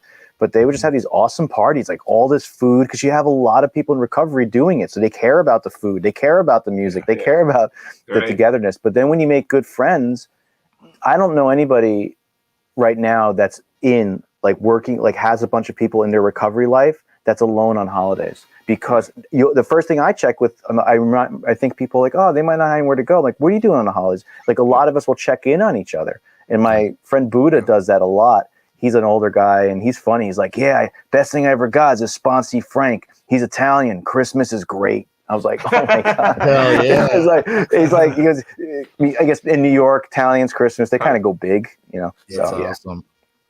The other thing I would say is be of service people in these. Oh, sorry, Jason. The other thing I was going to say is be of service in these events, because a lot of times, especially in early recovery, man, I was awkward and I didn't have anybody to go with right away, and that's a tough spot to be in, to just show up, be like, hey,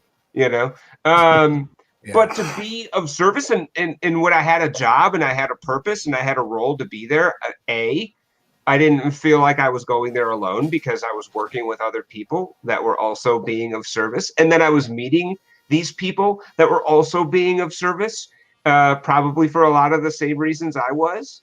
And we bonded over the work and over being of service. And then I met people that came. So a great way to, sort of ease yourself into these recovery sober events is, volunteer, be of service. That's smart. That's really good. Then you have a purpose for being there. That's right. Yeah, that's right. Well, I was just gonna say something about like that. I know some people actually, because they see that need, they'll like throw a thing at their house and just invite whoever, and they'll call it like a Friendsgiving, Absolutely, instead of Thanksgiving, if you don't have anywhere to go, come here, right? Yeah. So because of that point, I was just going to challenge you too, that maybe, if you see the need, then maybe that's something you need to do, is throw your own friends, start your own thing for the people that you see. Friendsgiving. Yeah, you know what I mean? Because sometimes maybe it's just that nobody's stepping up to the plate to do the thing that you see that needs to be done, and the people that need it, right? So if that's the case, maybe you should give it a try, or try to be the one that brings that conversation up, and start that new trend. Yeah, I know for me in the having fun department, dude, I was thinking about that, and I was like, I remember when I was first getting clean, right? I never had no money. I never had no money to go out to fellowship after or whatever, but somebody always would buy me some food or buy me a pop and give me a ride. And boy, I felt awkward as hell at first. I didn't know them real good. But I'll tell you what, right now, like I realized is these people in recovery they're sick and twisted just like me. So we have the craziest conversations and laugh harder than hell. And then I was literally like, my cheeks would hurt. Like I was laughing so hard that I ain't never laughed that hard since forever, like since as far as I could remember, you know what I mean?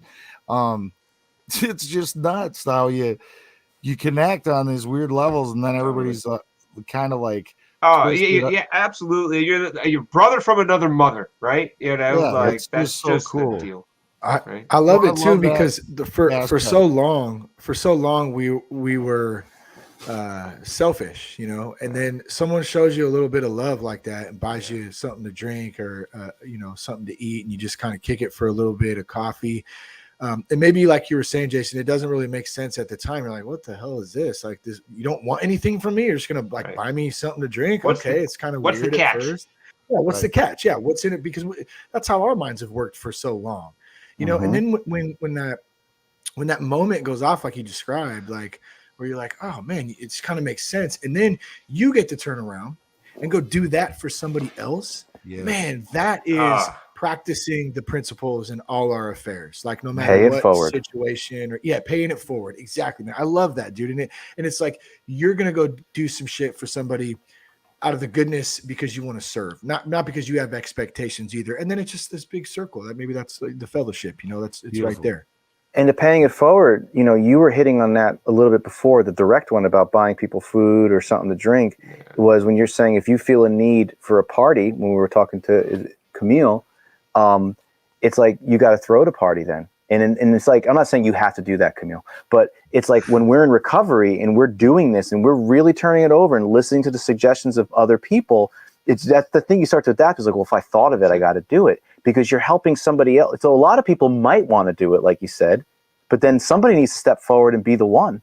And if you're thinking someone needs to be the one, that means you got to be the one. And not to be silly, that's kind of like Billy Madison where he pees his pants to make everybody feel okay. In the movie, like we're all cool now because we peed our pants. I know it's a weird example, but you mentioned pee earlier, so I had to go bring back example. But that's the thing is, we're all united now, and it's like be the change that you want to see. And those are those higher power moments, right? Where when we're connected, we're listening to our higher power, and we are presented with myriad opportunities to be of service and show up with love and kindness to our brothers and sisters in and out of recovery. Yeah, exactly. Right. Service for all. Absolutely. So, hey, Camille, Angie, that guy, if you hit me up on Insta and find and let me know how to get these amazing mugs to you, I will do that, right? So hit me up. You get a mug, okay? You win. You're winner. Congratulations. Dude, honestly, you guys, I have been wanting to interact with these people in this chat. I can't even figure out how to respond to it. So you can't I was just going to ask, Static, did you go on YouTube and respond? Or I went on YouTube. That's why I accidentally almost put the audio back in here. I almost pulled the radio move. But I'm on YouTube. I paused the YouTube, and I could see the chat roll by, but I could respond to the chat. Because right now, is it Dope Snare? Said they just celebrated 2 years, but if I wanted to type it in, I'm going to type in through YouTube. Shane, you might have different access because you're hosting the room. I do. So, and you guys can see the question or just celebrated 2 years from Dope Snare right now, right? You guys. We should focus on that for a second, not to cut us off. Can we? 2 years, 2 years, Dope Snare. Today-ish. Do you want to sing like? I mean, I'm from the East Coast. We celebrate. We call them anniversaries. But now with Zoom, I'm from all coasts on recovery. And part of it is singing really badly for people when they get a year. I'm in. I'm all in. You guys ready? Yeah. All right. Ready? Dope Snare, this is for you. Ready? Ready. Key of no. All right. Happy birthday to you. Happy birthday to you. Happy birthday, dear Dope Snare. Dope Snare. Happy birthday to you. Oh, that was terrible. Great job. Absolutely. They say that's an honor on the West Coast. I'm still trying to learn about it being from the East Coast. So that's Dope Snare. Like, or is this like you're into like really good snare drums, or are we snaring animals in the backyard? Here's a beat machine on the logo. Horrible. Dope Snare. And I'm thinking about how you make a snare to trap small animals when you're hungry. Like the animal's been ensnared. Is it spelt different? That kind of snare? Whoops. Oh, I hear myself. You did what I did to you. It went right back. See, I couldn't, when I logged into YouTube, I couldn't even get the comments to come up, but I think it's a setting. You have to open up a setting to do the live chat. So that's something I'll have to probably go do back in. I'm glad you guys could see it though. Mine's on. I have it. Horrible. I'll take it. That's great. Beats. So you're not trapping muskrats or rabbits. Ensnaring animals. He says beats. Yeah. Excellent.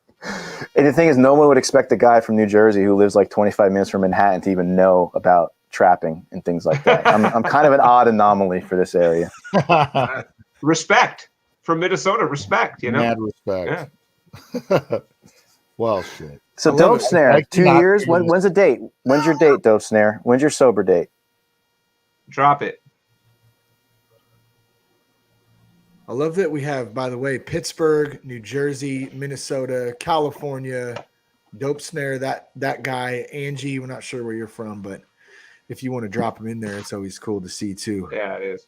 November 4th. Nice. Yeah, Hell yeah. congratulations, brother. Hell yeah. November 4th, 2019. 2 years. Sweet. A lot of miracles, man. That's a lot of miracles. Wisconsin, is that WI? Angie, yeah, Wisconsin. Yeah, Good, Wisconsin. okay. Wisconsin represent. That's where my girlfriend grew up, born and raised in Wisconsin. And so I have a lot of love for Wisconsin. Never been. Green Bay, though, right? Green Bay Packers. Green That's Bay. The cheese. That's the first thing I think Yeah. of when I think of Wisconsin. And I'm a huge Vikings fan. My girlfriend's a big Packers fan. So we like each other 363 days a year. You guys That's a share a great border, rivalry. right? Wisconsin and Minnesota have a border. Yeah. Yeah. We do. It's like Braveheart. My first time in Minnesota, Wisconsin, Illinois on tour was when I just joined the band, and we went out on an acoustic run in early February. Yeah. Oh, That's an experience. Even coming from New Jersey, where we have winter, we don't have that kind of winter. And I remember we're driving, and I look at my bandmate and I go, "Why are all those cars parked on the field out there?" He's like, "Dude, that's a lake. They're fishing." He didn't say dude. He's not a dude guy. He's a bro. We're bro guys. He's like, "Bro, that's a lake, man. They're out there fishing because that's how cold it is." It's like, what? I have a good friend from Georgia, and he always says, "Brother, the lakes freeze solid where you live, and that's just not okay." You know?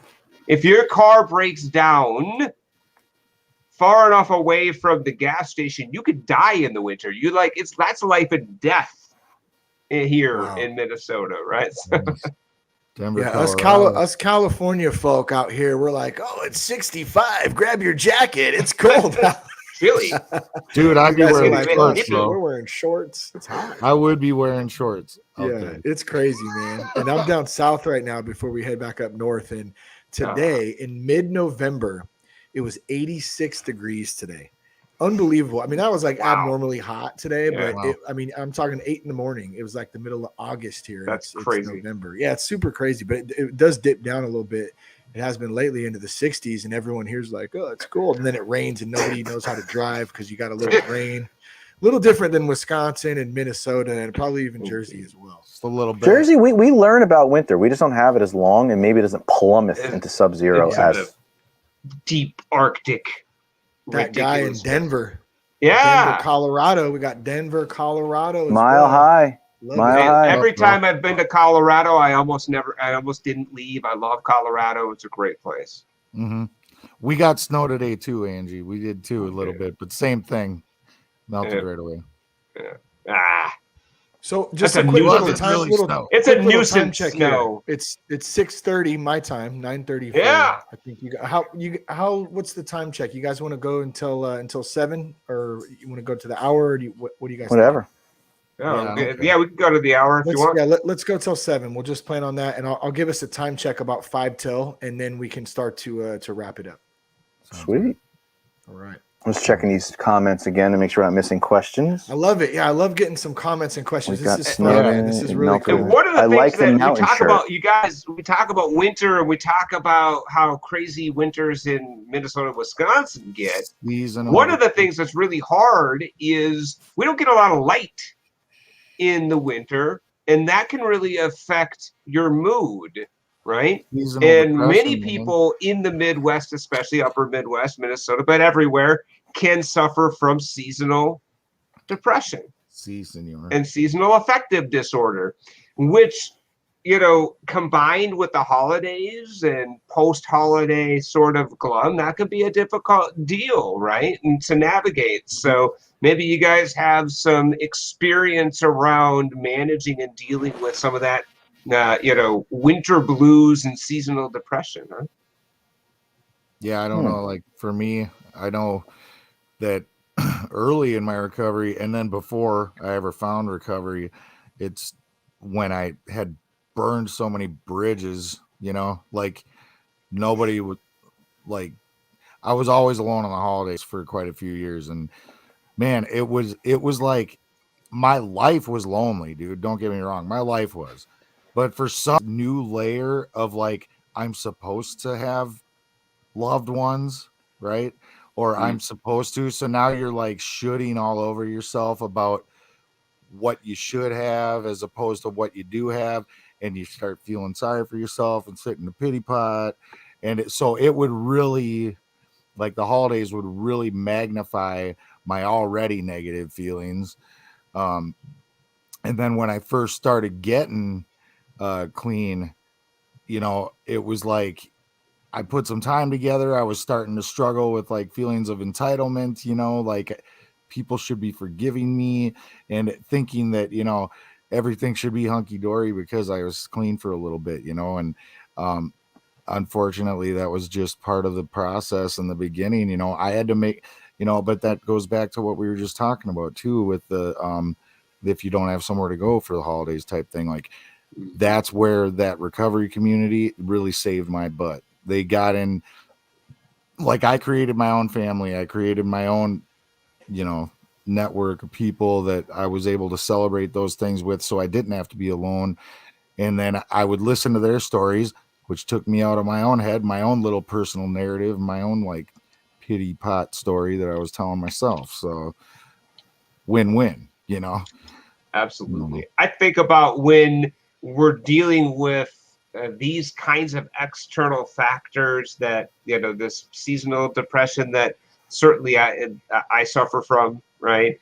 And if we're layering on some, you know, difficult things with holidays, I really think getting rooted in the dimensions of wellness, like, you know, am I, you know, putting money in the bank from these different dimensions of wellness, my spiritual wellness, my physical wellness, my emotional wellness. For me, therapy was really, really critical for me early on for a variety of reasons. Some trauma and some mental health stuff. And I really got some really great tools coming out of that to be able to move through some of those difficult times. Again, especially in the winter when I tend to feel down more and I tend to feel a little bit more blue. And I can use these things to help, you know, get through that. One of those things, as Shane talked about on the top, was being kind to myself and just understanding, like you said, Jason, I should feel better than this. I should be happier than this. I should, you know, I should just be a ball of, you know, joy 24/7, right? That's not realistic. It's not. And we're going to go, you know, we're going to have these ebbs and flows. Now, my experience has been they've mellowed out more the longer I'm in recovery. But that doesn't mean that I don't have lows, and I can reach back into my toolkit from a wellness perspective to help me move through that with some self-grace and self-forgiveness, knowing that I'm not going to be Mr. Chipper all the time. Sometimes I'm going to feel a little down, and that's okay. Yeah, absolutely. Wow, that's a heavy one. I mean, it's a great thing to think about, you know, because seasonal depression is real. Some people get affected more than others. And even when you don't think you get affected, I'm starting to learn that, you know, there is the importance of sunlight, because by nature, I'm a very nocturnal person, especially being in the music industry all this time. I was perfectly designed for it. I'm great at night. I'm up at night. I like darkness. Not like, ooh, I like darkness. I just like the dark. And I like that. I could be inside for a really long amount of time and very occupied, like working on stuff, and I can't discount the importance of getting just the sun into your skin. And Kira, Kira, that I've been living with for a long time, she really is heavily, like, momentarily affected by seasonal depression and not getting sunlight. She's got to go out every day and be in the sun. And now the other side of it, I have all these, I'm a very ritual-based kind of person. I have no problem saying I've pretty much been like, I'm like a witch in many ways. But because I like rituals, I like things to have little packages that go with it. So usually when it starts getting really gray, we're getting into gray life. And I've also been very fortunate to experience almost world travel as a musician. Like I'll do something, the first gray, cold, rainy day, I'll immediately just start making tea. like English tea that I like, either Yorkshire Gold or PG Tips, like a little bit legit English people drink. I might crank like a Smith's record or something, and just go full on, like drink out of my Doctor Who teacup. Like I'll adopt like a whole, like, we're in the UK now. This is going to be like UK time, and I'm getting into that zone and love my hoodie and my denim. And in the winter, part of the reason, the Christmas tree is from the Nordic cultures. It's from Norse folklore. It's bring an evergreen tree into your house when the world looks dead, because the evergreen stays green the whole time. The Yule log was a way of making a long burning log to keep you warm. This is all pre-Christmas. It's not knocking. It's a great borrow. If you love Christmas and you're a Christian, amazing. And this is where it's borrowed from, because it helps. And so I decorate with I do a lot of colored lighting as it is. So I like to have all lights that I can control. And I just try to make the environment as warm as possible in the winter, to the point where you can literally look at the snow falling outside with the warm lighting and the right tea, and just say, like, and then if you are lucky enough, I'm super grateful. I have a place to live. It's not big, but I could cook food. I can make things warm. And then seasonal cooking. This is back to health and wellness. We're meant to eat seasonally. So in the winter, you got to make warmer, heartier food. And if you don't cook, just get it. But like root vegetables, like it's really to start studying what people would do in those regions at those times. And it does help a lot with that. And yet some people say they get a sun lamp too. So if you're really up there.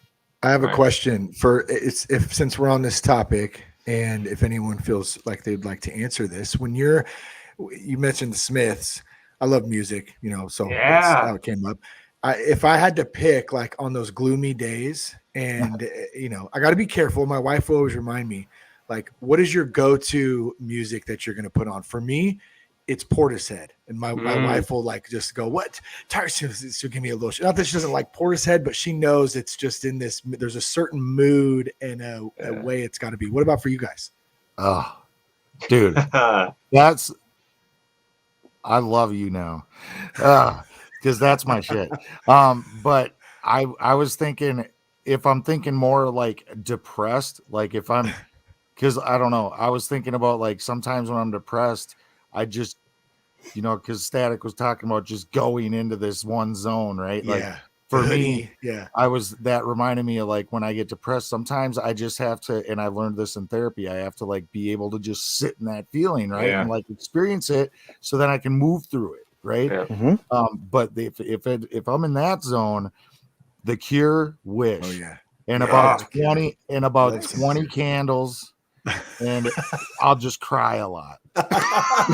Jason's up there crying, listening to some. That's pretty much what you do with The Cure. It is what you do with The Cure. Red lighting, the whole thing. What about Charlie, Static? And then let's follow this up with, just to leave it on a high note, what about some motivating type of stuff afterwards? But let's stick. I want to hear you guys. All right. So if I'm blue and I'm down and I'm just in it, and I'm just gonna sit in it and just. I think that's a form of acceptance. By the way, if I allow myself to sit in it and feel it, right? Instead of trying to eject out of it all the time, sit in it and feel it. It's radio. It's absolutely Radiohead for me. When I'm in that mood. I'll go with the sit in it. That was a great lesson I learned as well, because I look at, if I'm in a feeling, if I fight it, I don't progress. If I jump in it like a train car, I go on a ride with it and hopefully get to my destination.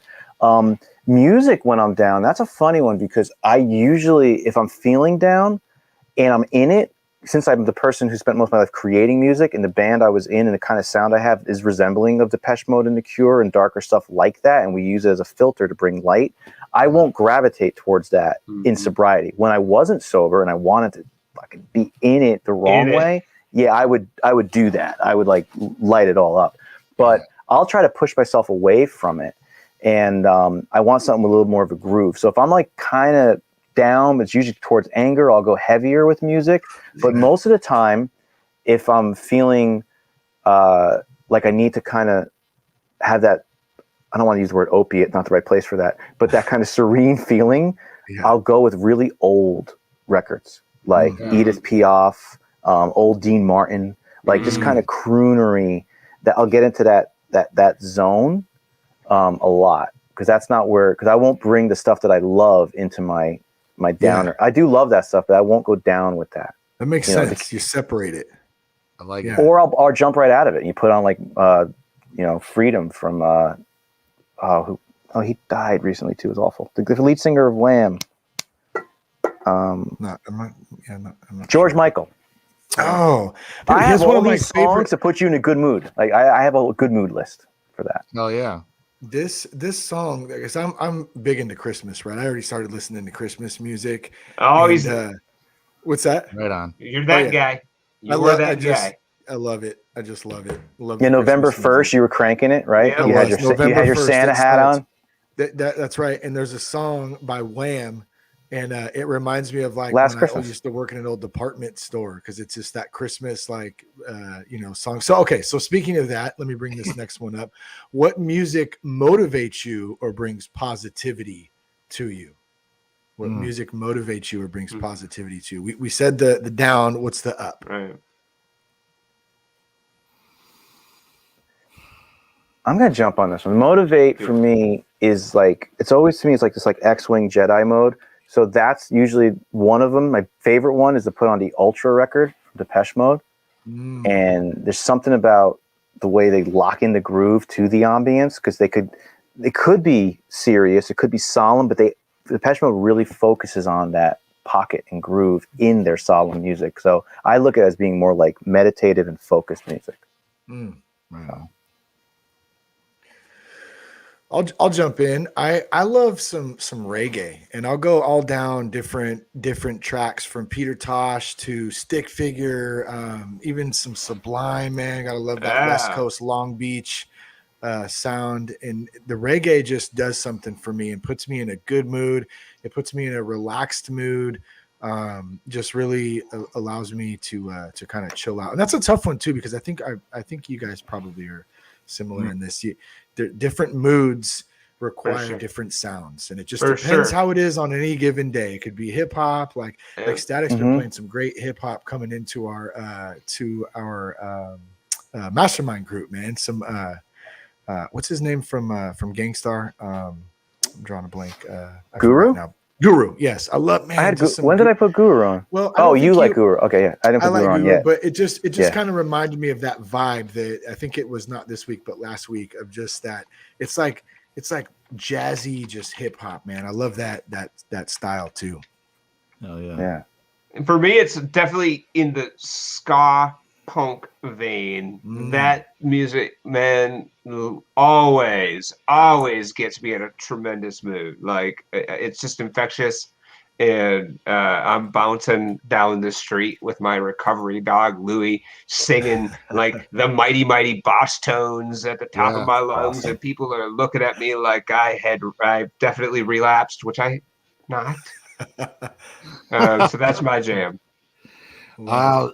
Yeah, I always find this stuff so interesting, because I think I got to learn to maybe treat myself better with this, because I'm always responsible for everybody else's music. Yeah. And I could really soundtrack anything and anybody and like pick the music for other people. But for me, it's like I don't fine tune it as much. So I gotta do that for myself more. Yeah. We got some people answering too. I asked in the chat. Toby Mac's album, Eye on It. There we go. Oh yeah. Jason, what's yours? Dude, I'm like racking my brain over here. I love you guys' picks. I'm like I don't know. My musical tastes are so all over the map. I mean, I've had people tell me that, like, if they have to be in an hour car ride with me, that they get musical whiplash. You know, I love it. But dude, Leon Bridges, yeah. I know that's funny, and I'm only bringing this up because we talked about sad Cure. There's also like really, really happy Cure. Yeah. So some of the happiest damn music I've ever heard in my life. You know, like, oh, dude, Why Can't I Be You? The Unstuck and Friday I'm in Love. It's like, just so bubbly. Tremendous. It's totally bubblegum. Tremendous. And then tremendous. Boys Don't Cry. I really dig old school soul, old school R&B, like back in the day, like, you know, Al Green, you know, Marvin Gaye, and then disco too. I love disco. Yeah, dude. And then Yeah. like today, I was rocking out for like an hour and a half at work listening to Motown. I started up with I looked up that song "Pump Up the Jam" by Technotronic, and then I just let it roll. Pump it up. So I was listening to like "Whoop, There It Is" and Tag team. Oh, you went. Dude, yeah, Dude, tag it was team. for it. full send. I was listening to all sorts of this crazy, like, 90s dance music, and I don't know, man. I just like it all. But anything like that that's really just upbeat, that'll literally, you can't help but have it pick you up. Like if I'm in a sad mood, I'll be like, trip that shit off, because that's killing my sad vibe right now. It's funny you mention that too, because like I tend to curate playlists of all different styles, and that's what I'll use. It's like some days it's the old crooner stuff, some days it's the Cure and Depeche Mode. Like they all those bands will live in the same section, and then I'll go into the funk and Motown depending on the mood. And the funniest upbeat Cure song is "Why Can't I Be You." It's the second cut on "Kiss Me, Kiss Me, Kiss Me," because it comes out of nowhere, and even Robert Smith is acting silly when he's singing it, and you can just be like, "You're like, what just happened? Like, you're like, how did this happen? Just horns? This is like." Anyway, I go on about the Cure. The song that I've got now stuck in my head is "Umbop" by Hanson. That song, no, right? Come on. No, there you go. I love you, but I just can't. You know what's I'm all in on what's it. really sad, Charlie, is I can actually, like, per syllable, I can sing that fucking song. and people look at me like it's the weirdest shit, because it's been 30 years almost. Yeah, it reminds me though. I remember going to prom when I was in high school with my girlfriend at the time, and we were in a convertible, just listening to that. And it was so anti, because I was, it was Nirvana, and it was, Pearl Jam, and it was, that's the music that I, tied my identity to at that time very securely, and and she loved this song from Hanson. We're just blasting it at the top of and it's just this great memory. So I think music, if nothing else, is very emotional, and I have this emotional memory of that song. You just reminded me of another dark one, dude. Some Alice in Chains. There's nothing like putting some Alice in Chains on if you're just feeling 100%. Like, I can do. I love them still, but I can only do so much, especially if we're talking about the older, like the really or the really darker side of Alice. And I mean that went through obviously all the albums. They had some deep dark tracks, but I used to slam a lot of dope to that shit. So I mean I can only do a couple, and then I start feeling weird, like I can feel my arms wigging out, and I'm like, all right, I'm done. Get the chills. But no, I thought of one, like probably my pinnacle right now or lately, Bill Withers, dude. Like Bill Withers has some of the most uplifting shit that I can right now. I would think if I had to pick one on the top, it would be like some Bill Withers, man. That's why I love Christmas music. It just, how can you not be in a good mood when you hear Christmas music? Like, it's great. Just, you're just happy. So I'm just, I love it with the kids. I love doing the Christmas music with the kids and singing along in the car and stuff. Like those are great memories, because that's stuff you don't do usually during the year, right? Absolutely. Which is, this eclectic mix that we're all talking about. This is why I absolutely adore 89.3, the current here in the Twin Cities. Public radio music station, which is just the best, because you'll hear Bill Withers, and then you'll hear Leonard Cohen, and then you'll hear Aretha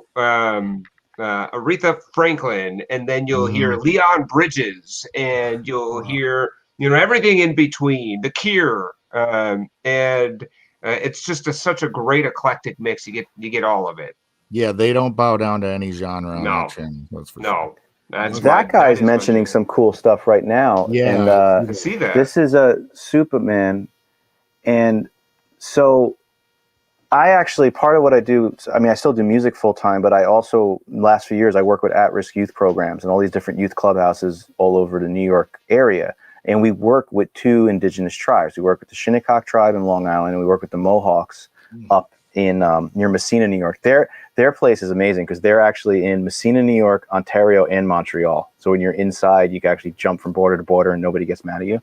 And I think I've heard this artist, that guy, because we were doing a program with some of the young people, and they were doing a traditional dance, and the drumming was like mixed with DJ beats, but it was all the traditional drum grooves. And I really love that hybrid stuff. So it's I'm in on that. There's a fun little fact about indigenous drumming. The actual backbeat that we pull into a lot of the music in this country comes from that drumming. A lot of people will just talk about the blues, and they talk about Afro-Cuban grooves and all this stuff. But when we think about the backbeat, which is that in all of the rock music and everything, that's where it's actually pulled from. That's amazing. It's not necessarily pulled from the islands or African grooves, where a lot of our rhythm and our syncopation comes from too. Everybody's influence is all in our music now, but that backbeat, they've been tracing that all over the world. It comes, that's amazing. It comes right from here before the rest of us even showed up. That's amazing. For sure. That reminds me of like Creedence Clearwater Revival. Everybody thinks that's like a bayou, like Louisiana kind of like swamp sound, and they were from California, you know. So just because it sounds like it's got this feeling that sounds like it should be from there, don't mean that's where it's from, right?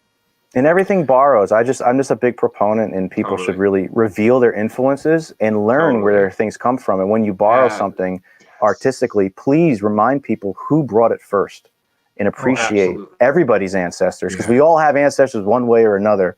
And true that. Yeah, absolutely. So let me do a quick time check here. We got about 5 minutes. Let's go around, man, and let's just have some close it up a little bit. You want to add some encouragement, some thoughts, whatever we want, and let's start there. And maybe throw some recovery resources. I know we want to throw some of those out. So if you got recovery resources you all want to shout out too, that'd be great.